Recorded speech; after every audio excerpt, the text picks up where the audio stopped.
वो युवती हो गई, यौवन को प्राप्त हो गई। तो नारद जी को बड़ा अफसोस हुआ कि मां तो युवती हो गई और भक्ति के दो पुत्र ज्ञान और वैराग्य जो हैं ये मरे हुए हैं। तो नारद जी के अंदर थोड़ा भावना जागृत हुई। संत तो हित करते हैं, संत बड़े परमारथी, घनजों बरसे आए, तपन बुझावे और की अपनों पारस लाए। संतों की परोपकार की प्रवृत्ति होती है। नारद जी के अंदर भी ये भावना जागृत हुई। कहा चलो कुछ वेद मंत्र की ऋचाएं, कुछ मंत्र सुनाते हैं। वेद मंत्र सुनाए तो ज्ञान वैराग्य जागृत हुए और जागृत होने के बाद फिर बेहोश हो गए। तब आकाशवाणी होती है। जो आकाशिक रिकॉर्ड्स हैं, जो ईथर होता है, जो वहां से जो वाइब्रेशन है, आकाशवाणी होती है। और आकाशवाणी कहती है इनका उद्धार ऐसे नहीं होगा, इनका उद्धार होगा भागवत से, ज्ञान से इनका उद्धार होगा। अध्यात्म ज्ञान से ज्ञान और वैराग्य जागृत होंगे। जब हम अध्यात्म को प्राप्त करते हैं तब ज्ञान और वैराग्य, क्या करना है और क्या नहीं करना है, कहां मन लगाना है और कहां से मन को मोड़ना है। जब एक गुरु महाराज से पूछा कि रब दा की पौना, रब कैसे मिलेगा, भगवान की प्राप्ति कैसे होगी, तो बुल्ले शाह ने कहा इत्थे लौना तो इत्थे पुटना तो इत्थे लौना, यहां से उखाड़ो यहां लगा दो। जैसे धान की पौध होती है, खेत से निकाल करके उसको आप पौधशाला से निकाल करके खेत में लगा देते हैं, ऐसे ही रब कैसे मिलेगा कि माया से अपने मन को हटा करके प्रभु के नाम में लगा दो।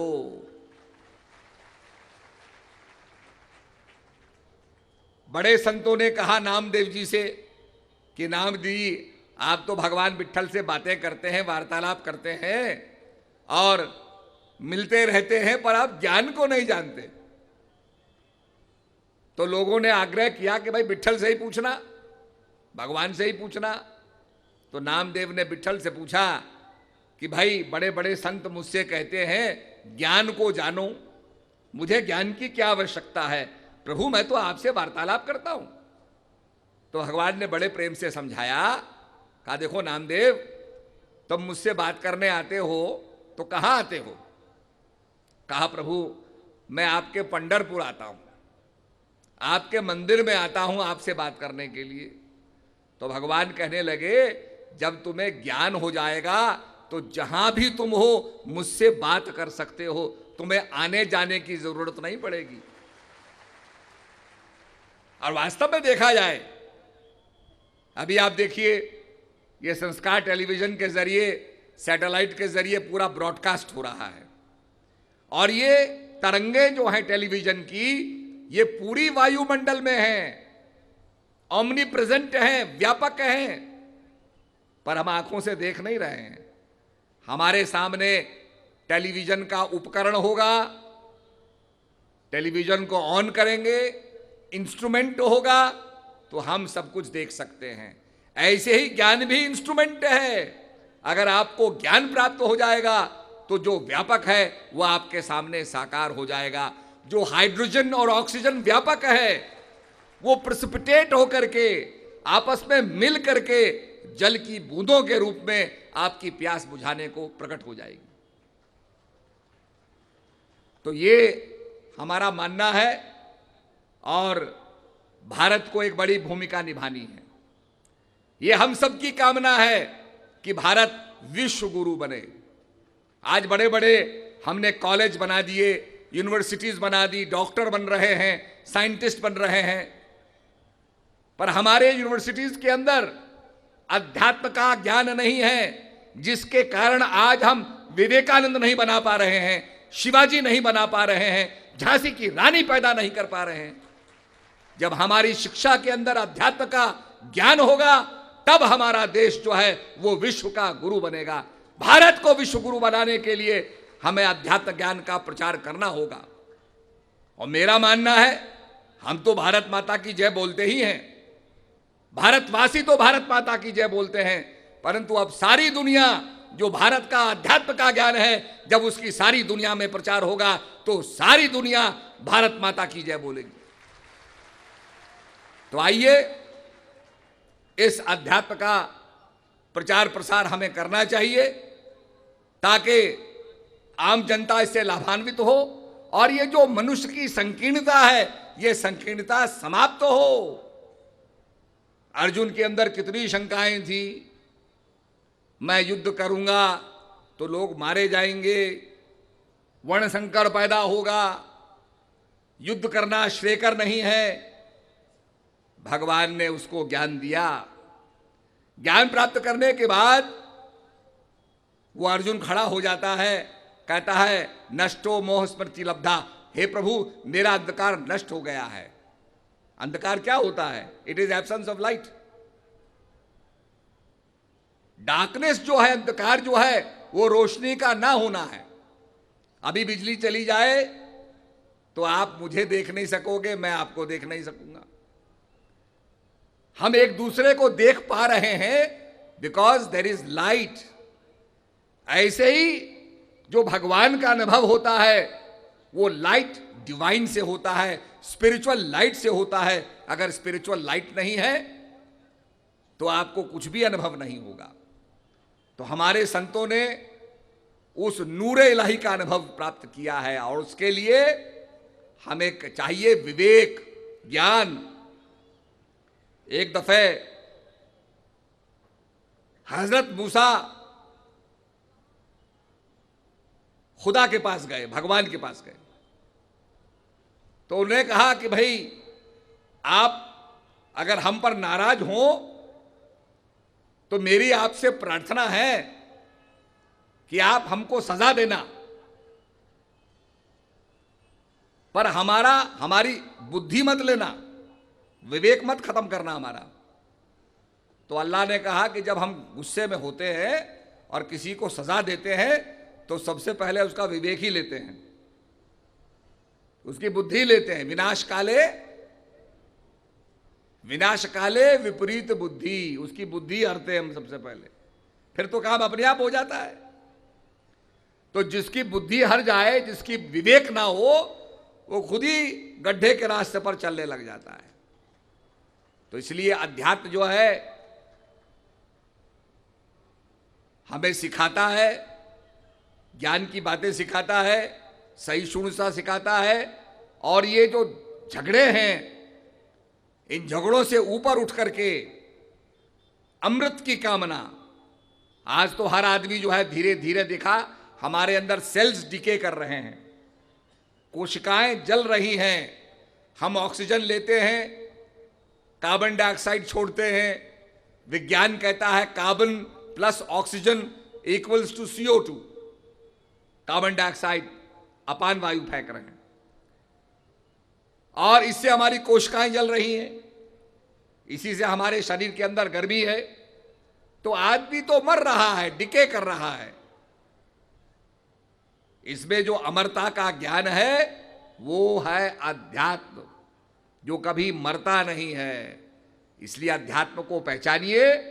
और इतने बड़े हम इस सम्मेलन में आए हुए हैं, निश्चित रूप में सभी संत महात्माओं को मिलकर के ऐसा मार्ग प्रशस्त करना चाहिए जिससे भारत विश्व गुरु बने, अध्यात्म का रास्ता। तभी हमारा कुंभ में आना सफल होगा। संतों का काम तो मार्गदर्शन होता है।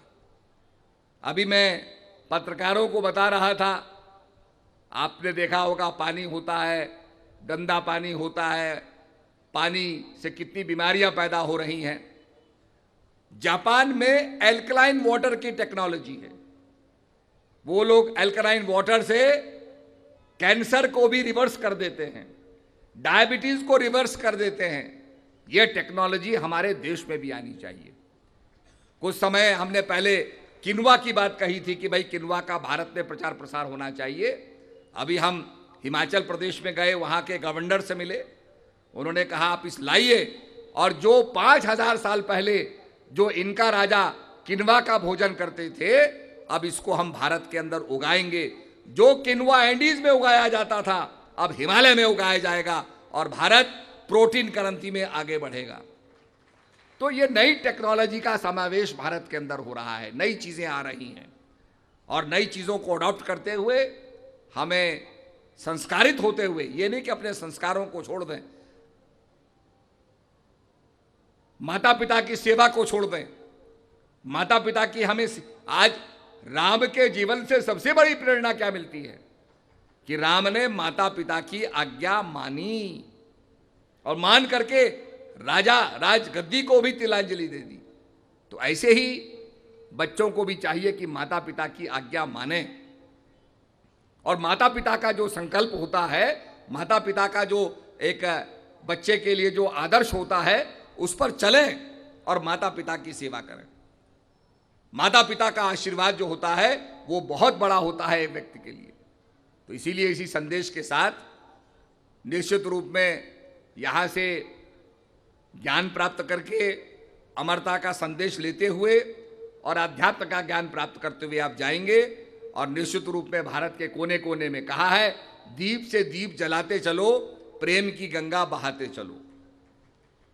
दिवाली में हम एक मोमबत्ती जलाते हैं और उस मोमबत्ती से बुझे हुए दीपकों को जलाते हैं। ठीक इसी प्रकार से हम लोग सिलीगुड़ी की तरफ जाते हैं, बागडोगरा की तरफ जाते हैं, ड्वार्स की तरफ जाते हैं और वहां हमने देखा आदिवासी लोग चाय बागानों में काम करते हैं। अंग्रेजों ने चाय बागान बनाए, उन गरीब मजदूरों को तनख्वाह दी और दरवाजे पर एक शराब की दुकान खोल दी।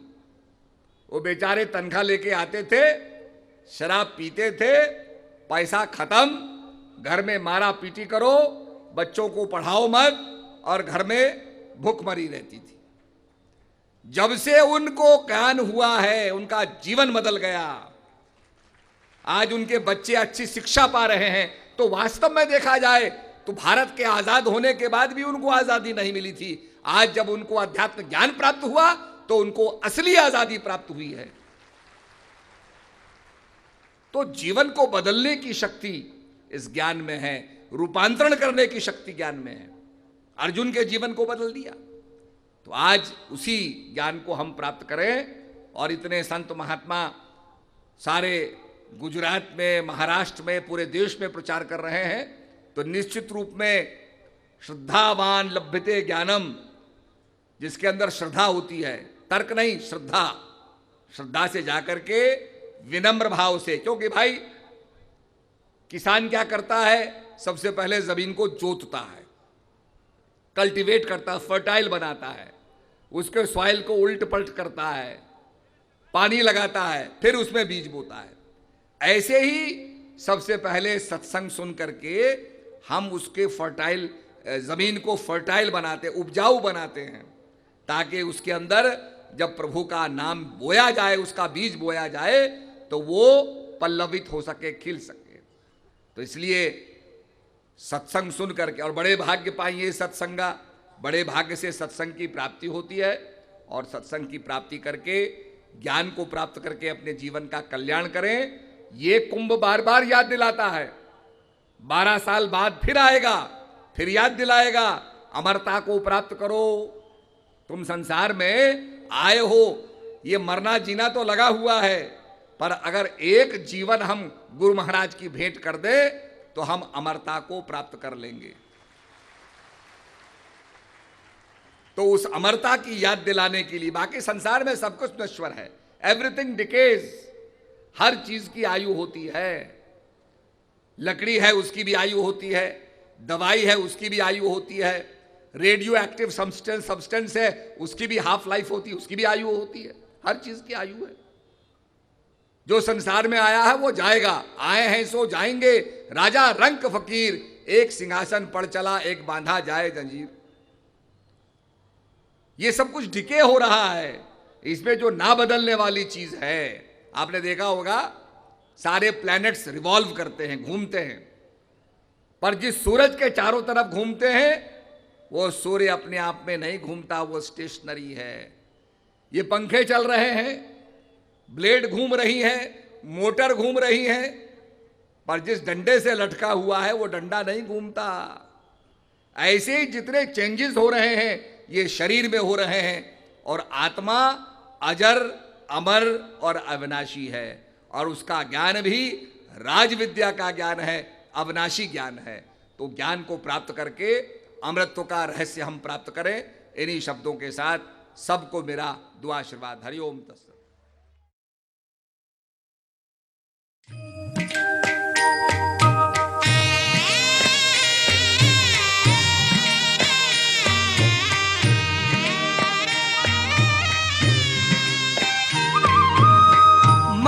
मलयगिरीचा चंदन गंधित धूप तुला दाविला, स्वीकारावी पूजा आता उठी उठी गोपाला, उठी उठी गोपाला, उठी उठी गोपाला।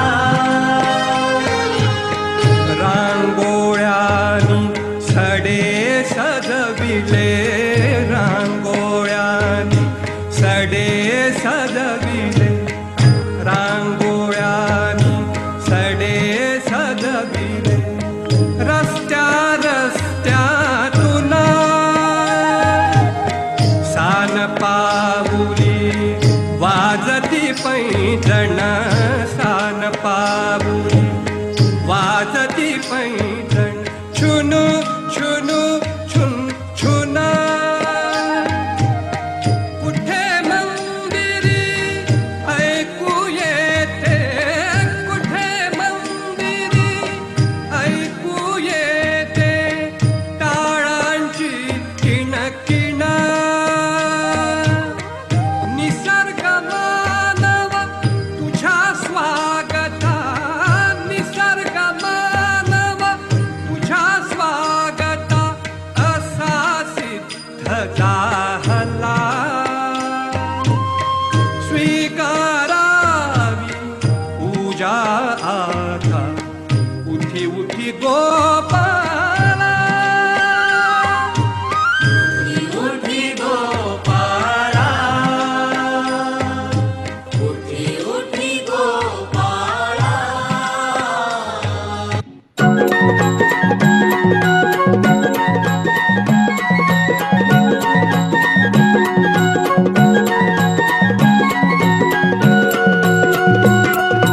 उजळून आलं आभाळ रामाच्या पारी, उजळून आलं आभाळ रामाच्या पारी, अन गाव जागवत आली वासुदेवाची स्वारी, गाव जागवत आली वासुदेवाची स्वारी।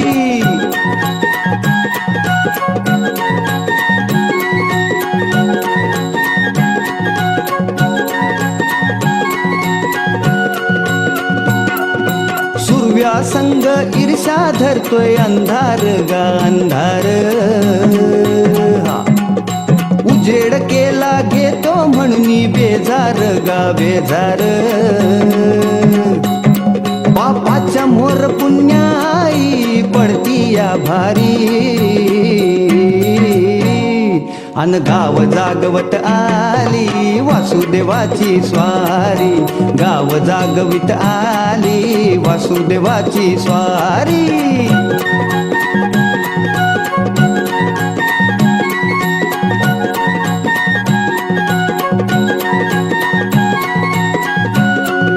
पाय उचला ग सयानो जाऊ पाण्याला, पायानो पाय उचला ग सयानो जाऊ पाण्याला, पायानो। कृष्ण वाजवी पावा ग बावरल्या नारी, कृष्ण वाजवी पावा ग बावरल्या नारी।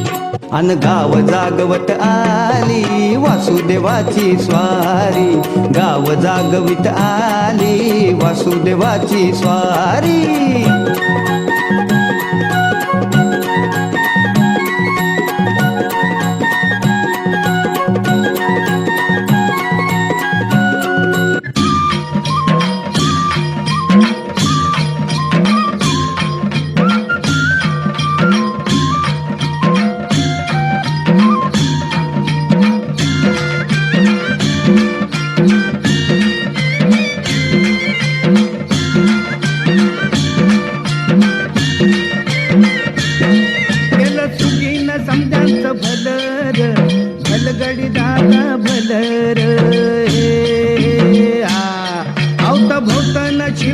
फुललं र भलगडी दादा भलर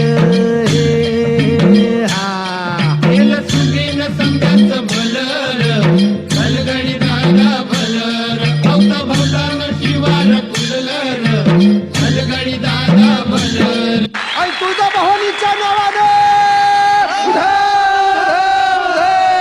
आई अंबाबाईच्या नावानं उधे, उधे, उधे. आई जगदंबे या भक्तांचं कल्याण कर एवढे तुझ्या पायाशी विनंती आहे आणि आई यल्लमाच्या नावानं उधे, उधे, उधे.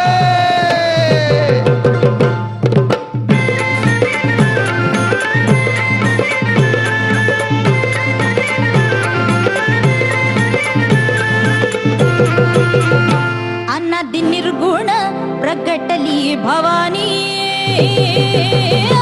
अनादि निर्गुण प्रगटली भवानी मोह महिषासुर मर्दाना लागोनी त्रिविध तापाची करावया झाडणी त्रिविध तापाची करावया झाडणी न बघता लागे तू पावसी निर्वाणी आईचा जोगवा मागे न आईचा जोगवा मागे न आईचा जोगवा मागे न आईचा जोगवा मागे न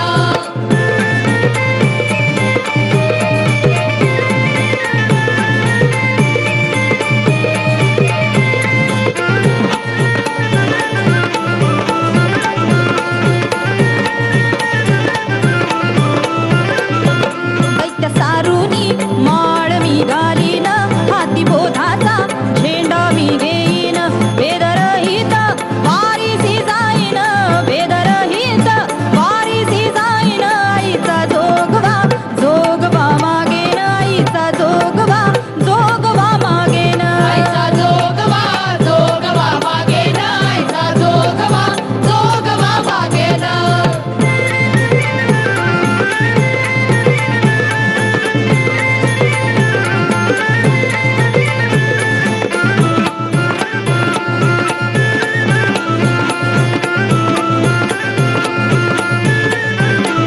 नवविध भक्तीच्या करीन नवरात्रा भरून ओटी मी मागेन ज्ञानपुत्रा धरीन सद्भाव अंतरीच्या मित्रा धरीन सद्भाव अंतरीच्या मित्रा दंभ संसार सांडीन कुपात आईचा जोगवा मागेन आईचा जोगवा मागेन आईचा जोगवा मागेन आईचा जोगवा मागेन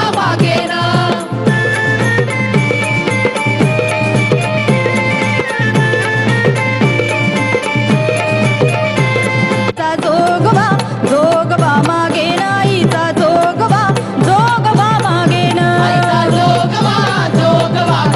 आईचा जोगवा मागेन आईचा जोगवा मागेन आईचा जोगवा मागेन आईचा जोगवा मागेन आईचा जोगवा मागेन आईचा जोगवा मागेन आईचा जोगवा मागेन आईचा जोगवा मागेन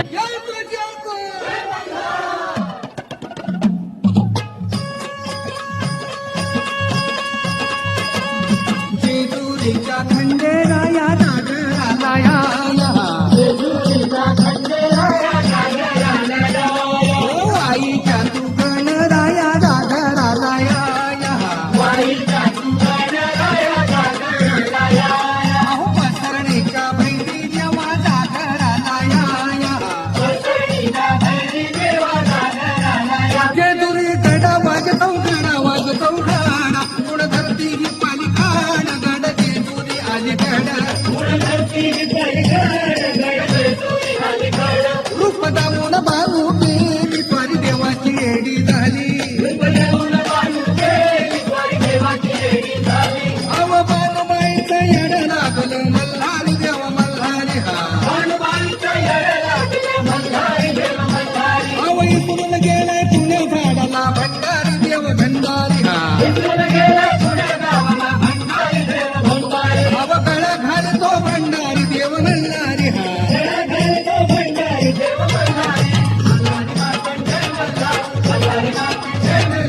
मल्हारी लाल